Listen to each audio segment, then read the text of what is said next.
কোটা সংস্কারের দাবিতে শেরেবাংলা কৃষি বিশ্ববিদ্যালয়ে সাধারণ শিক্ষার্থীদের মিছিলে বাধা দিয়েছে পুলিশ। এই সময় শিক্ষার্থীদের সঙ্গে পুলিশের সংঘর্ষে 10 শিক্ষার্থী আহত হয়েছেন।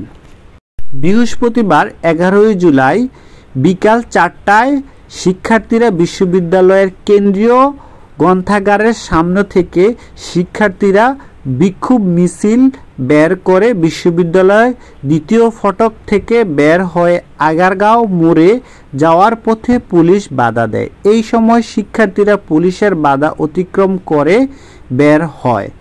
এই সময় পুলিশ লাঠিচার্জ করলে 10 শিক্ষার্থী আহত হন। পরবর্তীতে শিক্ষার্থীরা পুলিশি বাধা অতিক্রম করে পরিকল্পনা মন্ত্রণালয়ের সংলগ্ন সড়কে অবস্থান করে। এই খবর লেখা পর্যন্ত শিক্ষার্থীরা মিরপুর ফার্মগেট সড়ক অবরোধ করে অবস্থান করেছেন।